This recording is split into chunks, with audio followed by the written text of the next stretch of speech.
मेरे प्रिय मित्रों, मेरे दोस्तों, मेरे विद्यार्थी, आप सभी लोगों को मेरा एक क्लास ज्वाइन करने के लिए, मेरे साथ आने के लिए बहुत बहुत धन्यवाद।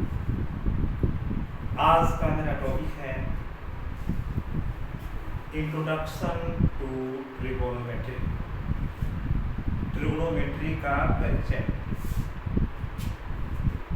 ट्रिगोनोमेट्री को जानने के लिए सबसे पहले हमें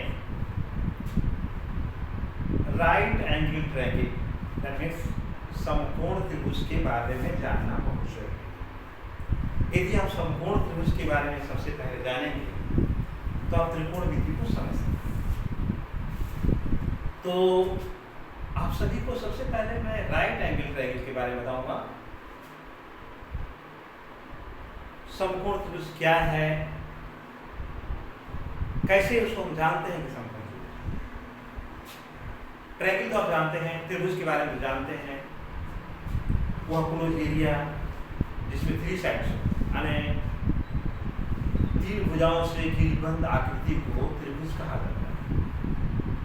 त्रिभुज अनेकों प्रकार के होते हैं, बहुत प्रकार के होते हैं, परंतु उन सभी में मैं सिर्फ आपको आज राइट एंगल ट्रायंगल समकोण त्रिभुज के बारे में बताऊंगा। समकोण त्रिभुज के बारे में अगर जान जाएंगे तब आप त्रिकोणमिति की शुरुआत कर सकते हैं।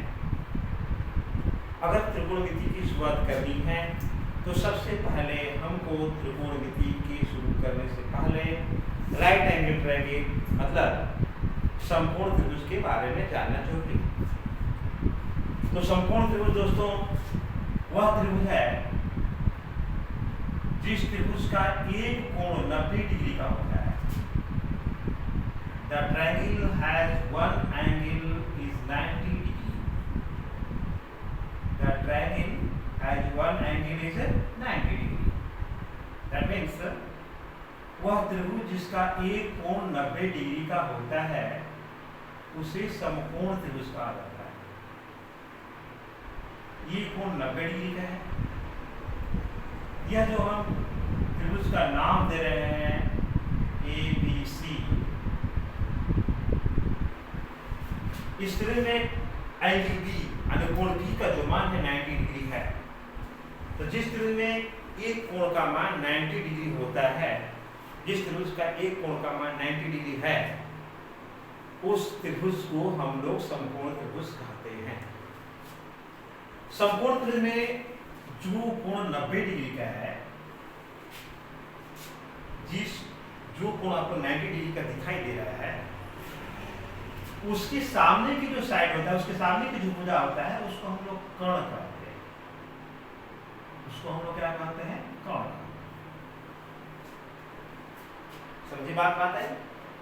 जो कोण 90 डिग्री का है उसके सम्मुख भुजा, उसके सामने की भुजा, उसके सामने की भुजा, उसके सामने भुजा ये आप लोग देखिए AC है। तो AC जो है कर्ण है। कैसे जानेंगे कि कर्ण कौन है? जो कोण 90 डिग्री का होगा उसके सामने की भुजा को आप कर्ण समझेंगे। अगर मान लीजिए कोई अन्य त्रिभुज है, कोई अन्य ट्रायंगल है, सपोज इसमें एक ट्रायंगल है PQR, इसमें का एंगल भी 90 डिग्री का है, ये एंगल 90 डिग्री का है। जब ये एंगल 90 डिग्री का है तो इसकी जो सम्मुख एंगल है, इसके जो सम्मुख भुजा है, सॉरी, इसके जो सम्मुख भुजा है, इसका जो सम्मुख साइड है, दैट मींस QR, ये यहाँ कर्ण होगा। इंग्लिश में इसको हाइपोटेन्यूस कहेंगे। अब मैं उम्मीद करता हूँ कि आप समझ गए होंगे कि कर्ण क्या है। त्रिभुज के 90 डिग्री का जो कोण होगा उसके सम्मुख भुजा, उसके सम्मुख साइड को हम लोग कर्ण कहते हैं। अब उसके बाद 2 अन्य भुजाएं बचती हैं। इसमें से कोई एक भुजा लंब होगा और कोई एक भुजा आधार होगा। अब लंब कौन है और आधार कौन है, इसको आपको समझने के लिए मतलब जो लंब है वो आधार हो सकता है, जो आधार है वो लंब हो सकता है। इसका निर्णय हम लोग इस आधार पर करते हैं कि हम किस पॉइंट को डिनोट कर रहे हैं, किस बिंदु के बारे में बात कर रहे हैं। जिस बिंदु के बारे में हम बात करेंगे, जिस बिंदु का हम नाम लेंगे, उस बिंदु के सामने की वजह जो 90 डिग्री कोण उसको छोड़कर, जैसे इसमें 90 डिग्री कोण 90 डिग्री का कोण जो है वो बी बिंदु पर है, तो बी बिंदु पॉइंट बी को अगर हम छोड़ देंगे तो दो पॉइंट आपका बचेगा ए और सी। ओके, तो ए अगर हम नाम लेके पूछते हैं कि ए के लिए लंब कौन है, तो ए के लिए लंब ए को छोड़ देंगे तो बी सी है, इसके सामने मुझे बी सी है, माने जिसका हम नाम लेंगे उस पॉइंट को, उस बिंदु को छोड़ देंगे और दो जो पॉइंट बचेगा उसी साइड को हम लोग लंब कहेंगे। क्या कहेंगे? लंब कहेंगे। तो इस त्रिभुज में पॉइंट ए के लिए, बिंदु ए के लिए लंब जो होगा BC होगा। लंब क्या होगा? BC होगा। और जब लंब BC हो गया, कर्ण पहले से आपका AC है, तो एक जो साइड बचता है वो आधार हो जाएगा। यहाँ आधार AB हो जाएगा। आधार क्या हो जाएगा? AB हो जाएगा।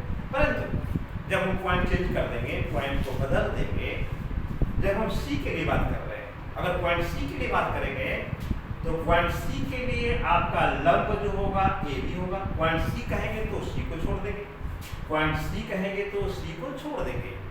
C को छोड़कर जो बचा A और B बचा, तो AB लंब होगा। उस स्थिति में जब हम पॉइंट C की बात करेंगे तब जब C के लिए AB लंब होगा तो आधार आपका BC हो जाएगा। मैं उम्मीद करता हूँ कि आप समझ रहे हैं। अगर नहीं समझ रहे हैं तो कमेंट करके बताएं कि नहीं समझ रहे हैं, फिर मैं समझाने की आपको कोशिश करूंगा। और इस त्रिभुज में आप आइए, इस ट्रायंगल में जिसका नाम है PQR, इसमें P जो है 90 डिग्री का है, एंगल P 90 डिग्री का है। जब एंगल P 90 डिग्री का है तो P को छोड़ेंगे तो इसके सामने का जो साइड है QR, QR कर्ण है, हाइपोटेन्यूज है। और इसमें कौन सा लंब है, कौन सा आधार है? अगर हम Q की बात करें, पॉइंट Q की बात करें, बिंदु Q की बात करें, तो Q के लिए लंब Q के सामने की भुजा PR होगा, तो आधार आपका हो जाएगा PQ। अगर हम पॉइंट R की बात करें, पॉइंट R की बात करें, तो R की जब नाम लिया जाएगा तो R के सामने की भुजा, R की जो समभुजा है PQ है, ये लंब होगा। उस स्थिति में आधार PR हो जाएगा। सबसे पहले दोस्तों इसको जानना एकदम बिल्कुल मस्ट है। जब आप त्रिकोणमिति की शुरुआत कर रहे हैं, अगर इसके बारे में आप नहीं जानते हैं, हम लंब का निर्णय कैसे करेंगे, आधार का निर्णय कैसे करेंगे, कौन कौन है, तो त्रिकोणमिति की शुरुआत आप नहीं कर सकते। त्रिकोणमिति की शुरुआत करने के लिए सबसे पहला टॉपिक यही है कि यहाँ से आप फुल्ली कंफर्म होइए, पूर्ण से जानिए कौन लंब है, कौन कर्ण है, कौन आधार है, कौन लंब है, कौन कर्ण है, कौन आधार है, जान जाएंगे। इसके बाद आप त्रिकोणमिति की शुरुआत कर सकते हैं।